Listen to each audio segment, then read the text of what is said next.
At ngayon mga giliw naming tagapakinig, narito si Lola Sela sa kanyang pangalawang kabanata ng kanyang kwento na pinamagatang Baril ni Aridel, dito sa ating dulang Mga Kwento ni Lola Sela.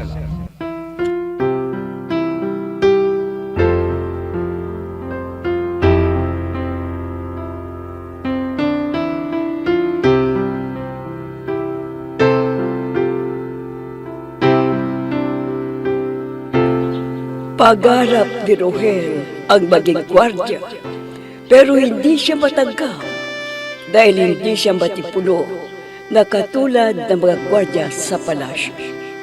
Mabait si Doña Julita sa kanya. Ginawa siyang utusan. Minsan, naikwento sa kanya ng Doña ang tungkol sa baril. Gamit yun noon ng isang mandirigma. Subalit, nang mamatay ang asawa niyang si Don Felipe, ay wala nang nakagamit. Samantala, sinalakay nila Eduardo sila Doña Julita, pero hindi nila nahuli ang Doña dahil nagtago silang lahat sa lihim na taguan ng mansyon.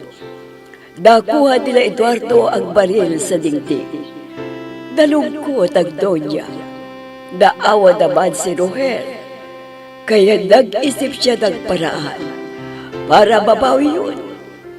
Nagpaalam sa kanya. Hindi sinabi ang plano niyang pupunta pala sa lugar nila, General Saavedra, at babawiin ang baril. Kaya lang, nahuli siya ng mga tauhan at sinabi ni Eduardo na gagamitin niyang baril para barilin sa ulo si Rohel. Senyorito Eduardo, napakaganda ng baril nito. Ang hawakan niya, may diamante. Napakaganda talaga. Oo, hindi ko alam kung kanino ang baril na ito. At parang napakahalaga nito kay Doña Julita. Mahalang baril na yan, senyorito. Alam ko, dahil ginto at may diamante pa. Kuya Eduardo, saan mo nakuha ang kakaibang baril na yan? Doon sa mansyon nila, Doña Julita. Ha? Bakit? Sumalakay ba kayo sa kanila, kuya? Oo, Ira.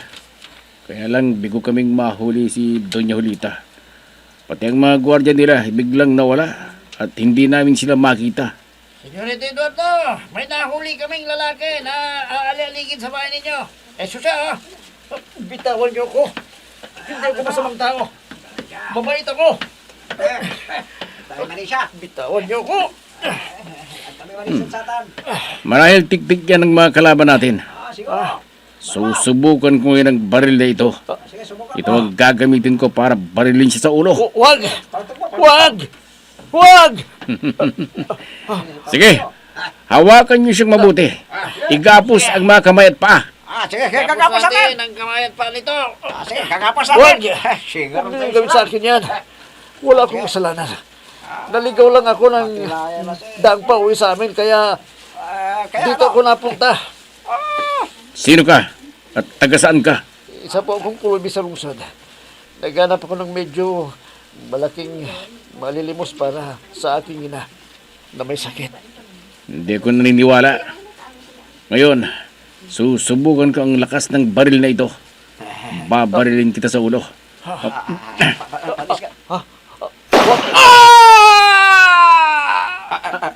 Senyorito, tingnan niyo ang nangyari sa...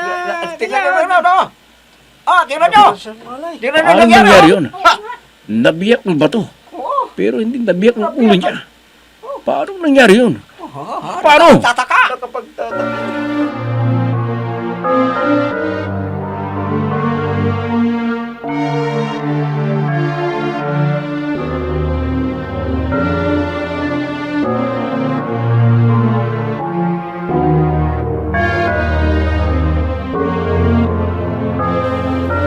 Pasita, nasaan si Rohel? Parang kanina ko pa napapansin na wala siya. Ay, nagpaalam siya sa akin, senyora. Mamamasyal daw siya sa lungsod dahil hindi pa raw siya nakakarating doon. Ha? Lungsod? Ay nako, napakalayo dito yon. Siyam na magkakalayong bundok ang tatahakin bago siya makarating doon. Anong ginamit niyang sasakyan? Gumamit ba siya ng motorsiklo? Ay, opo, mahal na Reyna. Ginamit niya yung maliit na motorsiklo na luma na. Ay nako, mahihirapan yun kung maliit at lumang motor ang ginamit. Baka paglagpas lang ng isang bundok, maubusan na ng gas. Ay, nako. Ewan ko ba sa batang yun? Ang mabuti pa siguro, pasusundan ko na lang sa mga gwardya.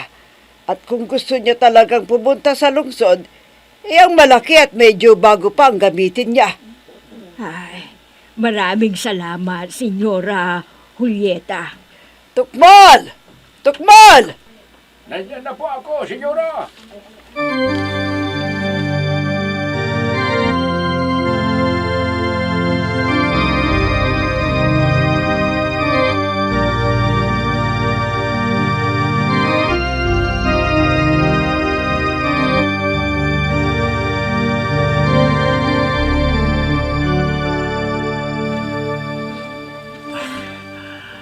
Dalawang araw na ako rito sa bahay ng Santa Lucia. Mabait sa akin ang mga tauhan nila. Hindi nila ako ginugutan. Pero kailangan hindi nila malaman na isa akong utusan ni Senyor Julieta. Kuya, anong pangalan mo? Ang kapatid ng dalaga ni Eduardo. Huwag kang matakot sa akin. Hindi naman ako salbahi na tulad ni Kuya Eduardo. Huwag kang mag-alala. Pinagalitan ni Papa si Kuya dahil sa ginawa sa'yo. Pero, teka, paano nga ba nangyari yon? Nabiyak ang pader, pero hindi nabiyak ang ulo mo. Oh, bakit hindi ka kumikibo dyan? Ayaw ba akong makausap? Gusto ko kaya lang baka magalit ang papa mo kung bakit at nakikipag-usap ka sa akin. Hindi magagalit ang papa. Mabait siya. Totoo bang pulubi ka sa lungsod? Oo, mahal na senyora. Ira ang pangalan ko. Ikaw, anong pangalan mo? Ako si Rohel. Rohel? Ang ganda pala ng pangalan mo. Parang pangalan ng malakas na tao. Halika. Samahan mo akong maglibot sa paligid ng bahay. Doon tayo sa hardin. Halika. Pero, Era, baka... Huwag ka nang tumanggi. Sige. Kung tatanggihan mo ko, sasabihin ko sa mga tauhan namin na barilin ka na nila sa ulo. Senyorita Era. Biro lang ito. Ito naman, parang naniwala ka agad. Halika na. Samahan mo ko.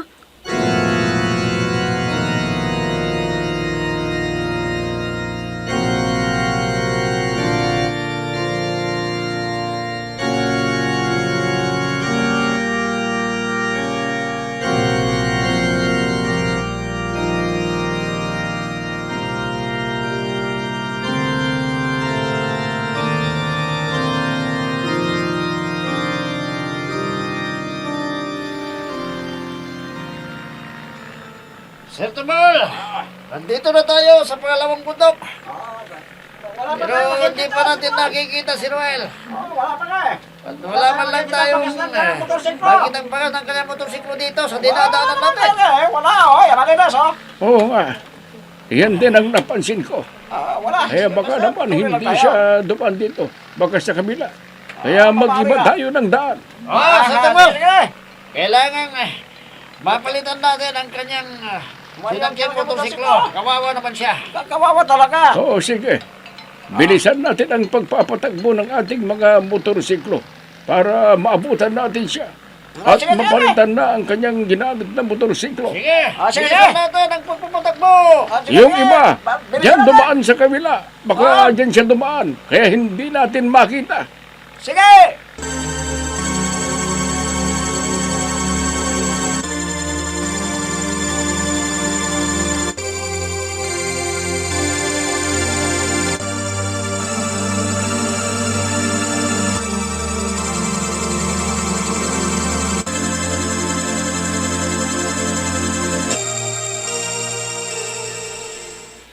ibig ninyong sabihin, Papa?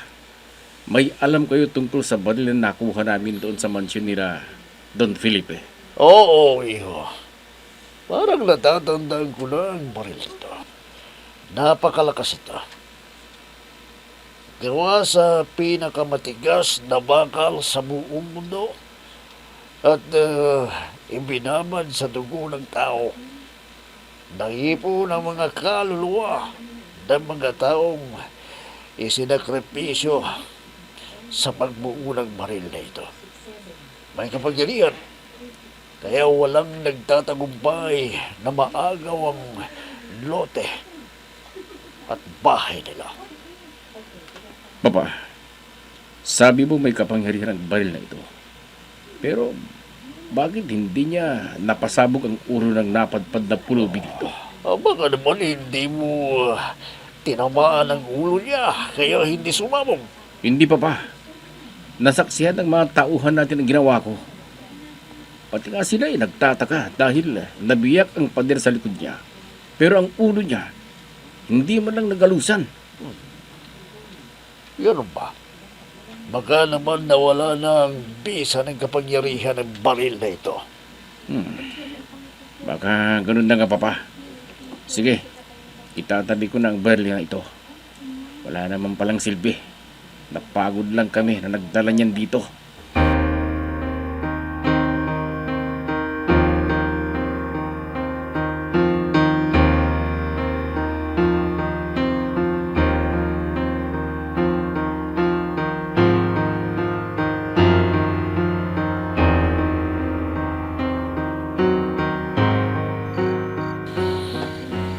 Hating gabi na.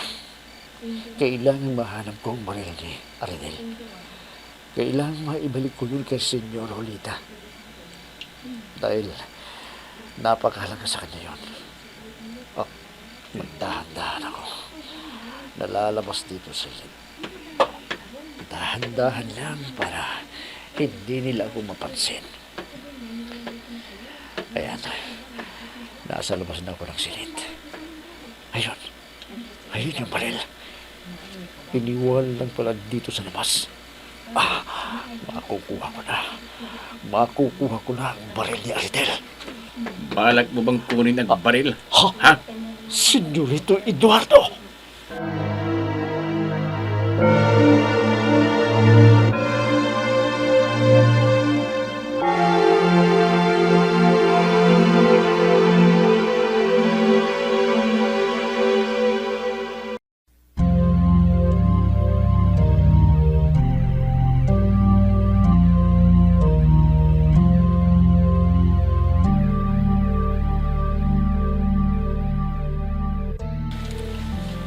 Sige mga kasama, iparada ninyo ng maayos ang mga ginamit ng motorsiklo.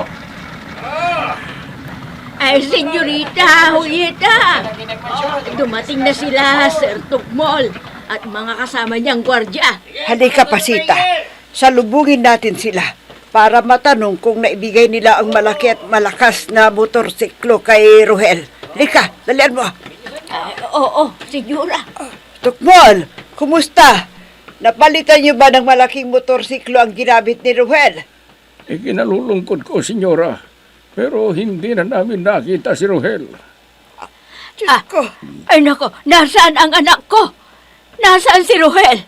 May hinala kami na nahuli siya ng mga tauhan ni General Fernando Saavedra. Ano? Hindi totoo yan! Hindi totoo yan! Huminahon ka lang, Pasita. Huwag kang maniwala sa kanila.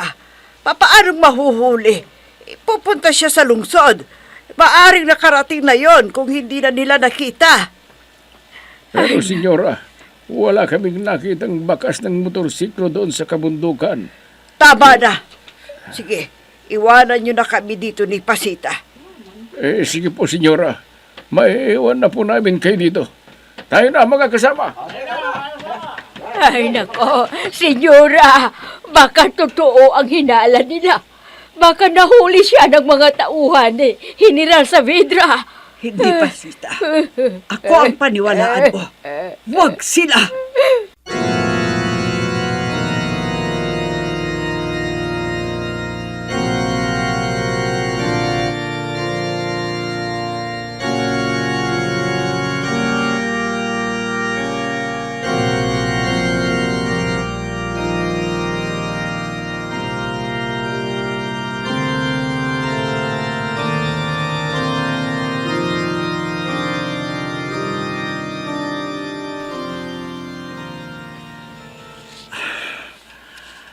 lumabas ang ibang tao nila.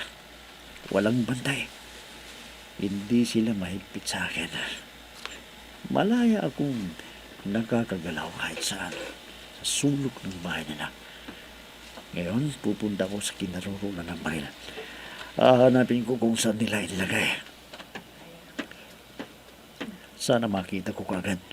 At kapag nakuha ko na, tatakas na ako. At ibibigay ko kagad kay Senyor Julita. Ayun yung baril. Nilagay lang niya sa ibabaw ng mesa. Nalapitan ko. Tamang-tama. Walang tauhan nila dito. Narito na ako. Matagal ko nang nakikita nakasabit ang baril na ito, pero hindi ko pa nahawakan. Masubukan nga. Ano itong nararamdaman ko? Parang may kakaibang enerhiya na pumasok sa aking katawan.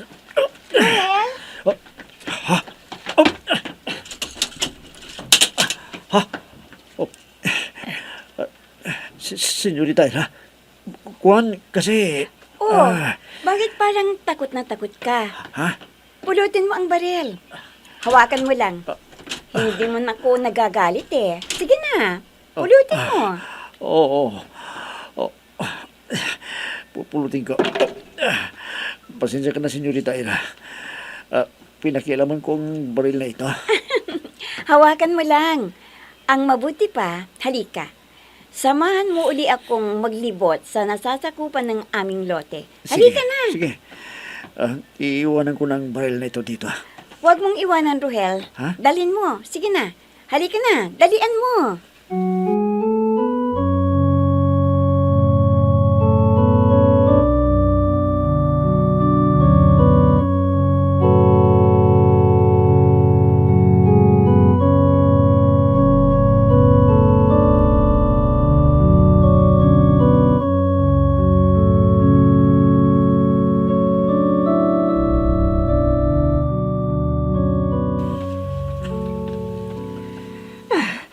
Limang araw na ang lumipas.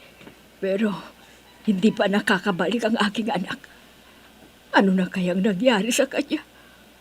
Oh, mahabaging Diyos. Huwag mo sanang ipahintulot na may masamang mangyari sa anak ko. Kundi, baka ikamatay ko. Pasita, nandito ka pala sa hardin at ikaw ang nagdilig sa mga halaman. Opo, senyora. Nag-aalala na kasi ako sa anak ko. Sabi sa akin 3 araw lang siya sa pupuntahan niya. At babalik na siya kaagad dito. Pero pag 5 araw na ngayon, wala pa rin. Huwag kang mag-alala. May mga gwardya na inutusan kong susundo sa kanya. Baka naman naubusan ng gasolina yung dala niyang motorsiklo. Kaya medyo natagalan siya. Sana, makauwi na siya dito, senyora. Senyorita Julita! Senyorita Julita! Oh, gwardya, anong balita? Nako! Nakita niyo ba si Rohel? Nako, natagpuan namin ang motorsiklo na ginamit niya. Pero wala siya. At maaring naulog siya sa bangin. Ano? Oo. Hindi! Hindi! Ha!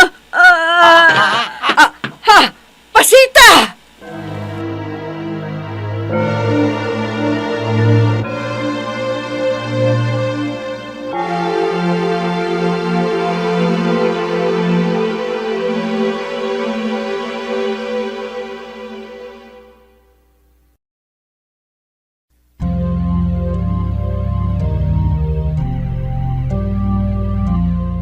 Ano kaya ang mangyayari kay Pasita?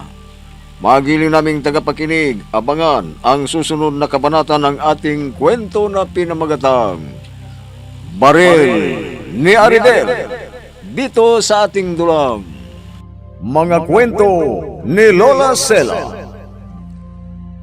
Mga nagbigay buhay sa ating dula: Myra Abrihal Narnula, Susan Malignem, Ami Diaz, Oscar Ora, Robert Di Guzman, Jun Cabato, Eva Alcoreza. Technical Supervision at Musika, Oscar Ora. Nilapatan ng tunog, Robert D. Guzman. Sa panulat at direksyon, Emma Dalupe. Mga kwento ni Lola Sela. Inihahandog ng IFRI Recording Studio para sa pambansang radyo ng Pilipinas, Bombo Radio, Philippines.